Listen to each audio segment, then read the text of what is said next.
Bienvenidos a todos y todas a la última semana de Crónica Testimonial. El tema de hoy es un tema bastante sensible, pero quería tratarlo porque he pensado que sería de interés.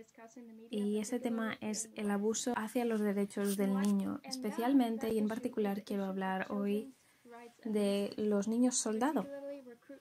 Y bueno, para tratar este tema está conmigo la experta en derechos humanos y directora de la División de Derechos del Niño en la organización no gubernamental Human Rights Watch. Su nombre es Jo Becker. Bienvenida, señora Becker. Muchas gracias por estar hoy con nosotros. Gracias, es un placer estar contigo. Bueno, pues sin más dilación voy a ir con mi primera pregunta. ¿En qué se diferencia la defensa de los derechos del niño de cualquier otro campo de defensa de los derechos humanos en términos de los desafíos para llevarla a un primer plano en la conversación de la comunidad internacional?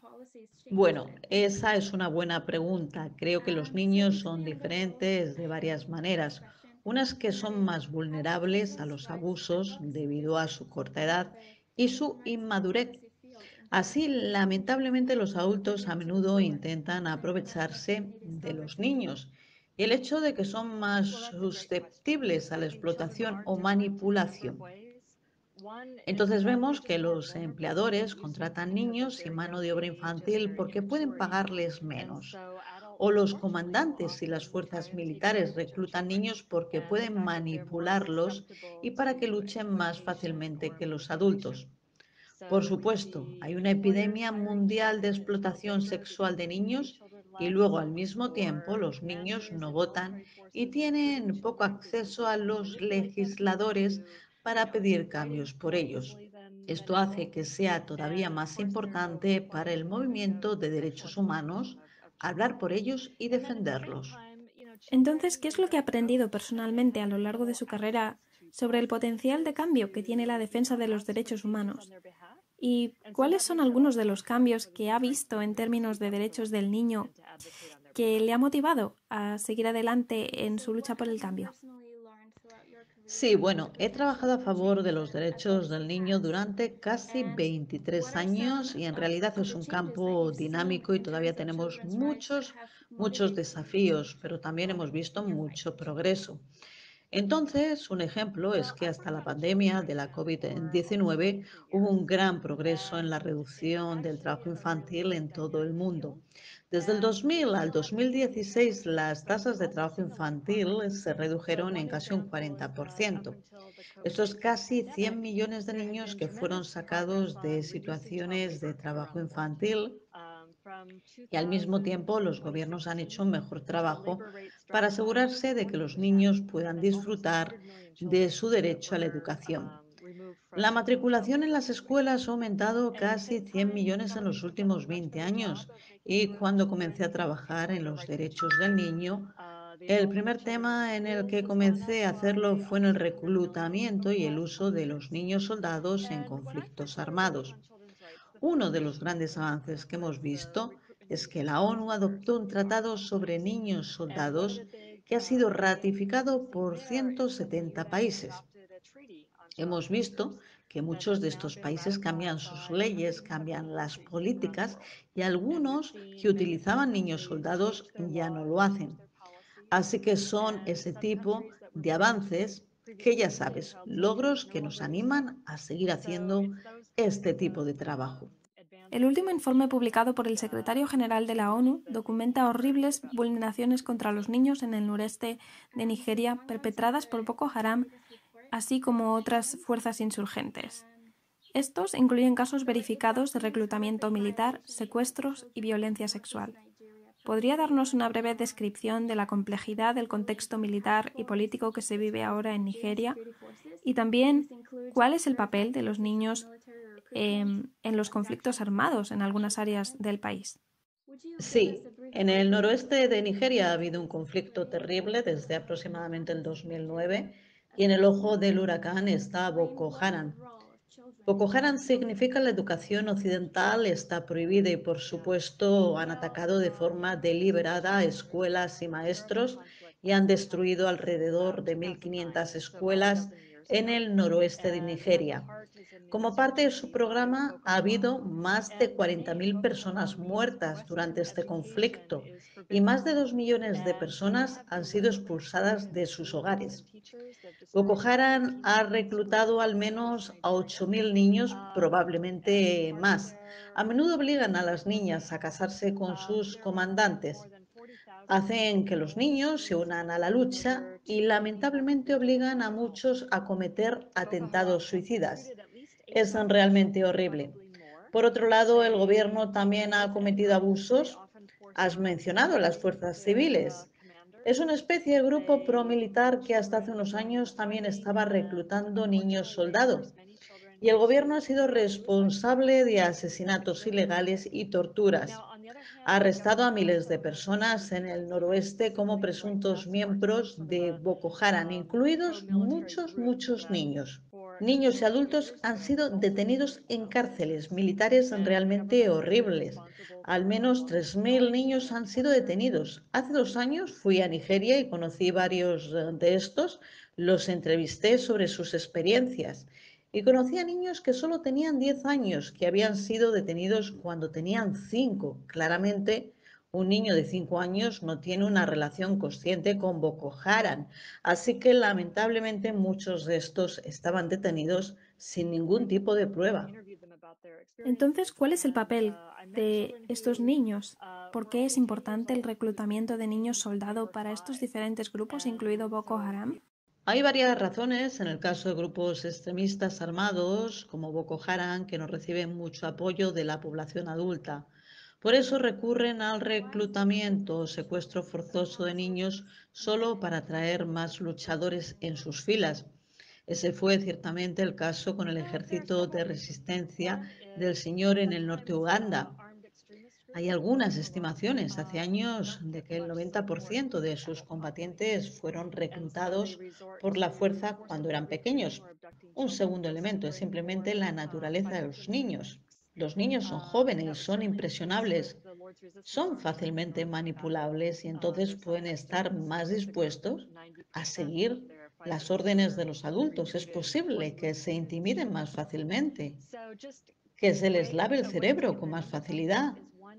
Es menos probable que cuestionen las órdenes que se les está dando.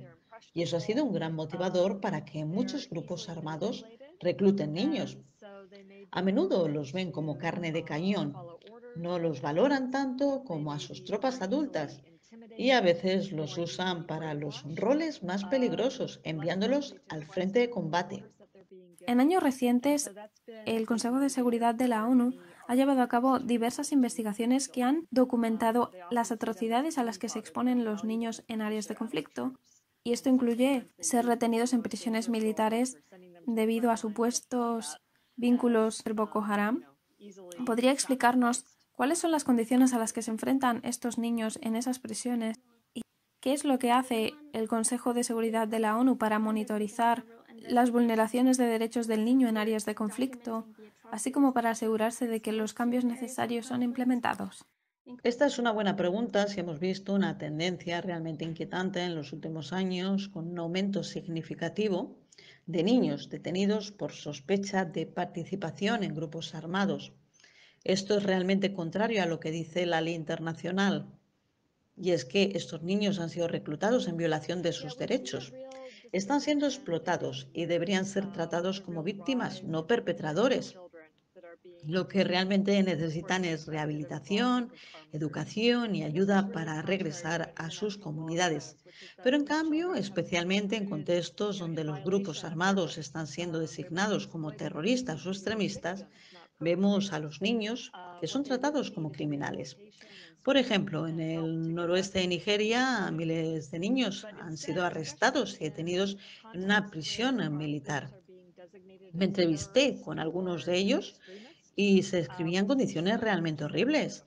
Las celdas están tan apretadas que los niños apenas podían moverse durante el día.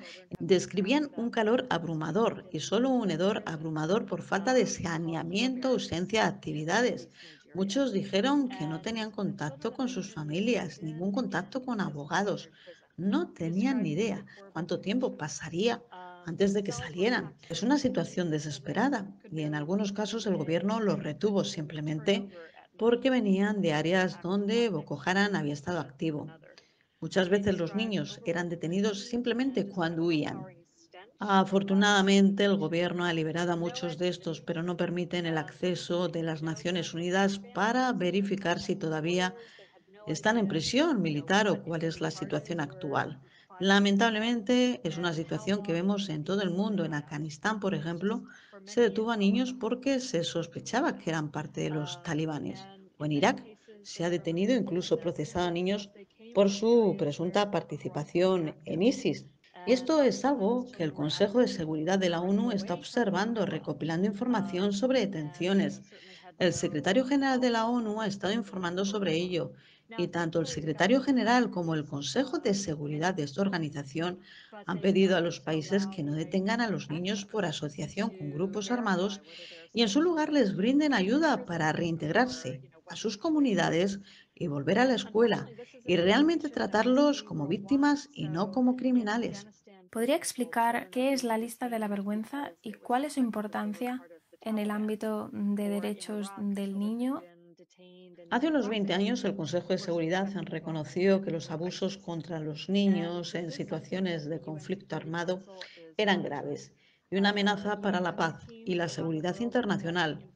Desde entonces comenzó a prestarse más atención a los niños que mueren en los conflictos, que son reclutados como niños soldados, casos de ataques de violencia sexual en escuelas y más recientemente la detención. Así que hace unos 15 años establecieron un sistema de monitoreo para que los países en conflicto, el personal de la ONU en el terreno, comenzara a documentar estas vulneraciones, estos casos de abusos contra los niños y realmente facilitar datos al Consejo de Seguridad y al secretario general. Cada año el secretario general proporciona un informe completo de lo que está sucediendo en 15 o 20 países. ¿Cómo se ven afectados los niños? ¿Cuántos niños están siendo asesinados? ¿Cuántos han sido reclutados? ¿Qué está pasando? ¿Qué es lo que los gobiernos y grupos armados se han comprometido a hacer? Y como parte de esto, elabora una lista donde se nombra qué fuerzas están cometiendo dichas violaciones de derechos contra los niños. Y llamamos a esto la lista de la vergüenza, porque sobre todo gobiernos y grupos armados no quieren ser incluidos en esta lista debido al estigma que conlleva. Tengo entendido que hace alrededor de un mes se publicó un análisis exhaustivo de esa lista. ¿Podría explicarnos cuáles fueron los hallazgos y por qué son importantes y preocupantes? Sí, bueno, primero debo decir que en muchos casos la lista ha sido bastante efectiva. Durante los últimos 20 años hay más de 30 grupos armados y gobiernos que han firmado planes de acción con las Naciones Unidas. Reconocieron que estaban reclutando niños soldado o que estaban cometiendo vulneraciones y se comprometieron a abordarlas. Ha habido varios casos en los que las partes han cumplido sus compromisos. Por ejemplo, los gobiernos de Uganda, Chad o la República Democrática del Congo han dejado de reclutar niños. Incluso grupos armados en lugares como Filipinas o Costa de Marfil ya han cesado estas vulneraciones. Así que la lista puede ser muy efectiva. Sin embargo, hubo un informe hace unas semanas donde algunos expertos internacionales en derechos del niño la revisaron y la contrastaron con informes de la ONU durante la última década. Encontraron lamentablemente que hay discrepancias y grupos de gobiernos que han cometido un gran número de vulneraciones contra los niños, pero que nunca han estado en este informe. Hay otros grupos que han sido eliminados de la lista de forma indebida. Un ejemplo es la coalición liderada por Arabia Saudí, que ha estado involucrada en el conflicto en Yemen y, según la ONU, han sido responsables de miles de muertes y daños a los niños durante los últimos años. Sin embargo, el secretario general los ha sacado de esta lista de la vergüenza. Una de las razones es que Arabia Saudí es poderosa. Cada año hace llegar millones de dólares a las Naciones Unidas. Entonces, lo que este grupo de expertos internacionales dice en su informe es que hay demasiadas contradicciones. Por una parte está la documentación de la ONU y por otra los datos disponibles que no se relacionan con los gobiernos o los grupos armados.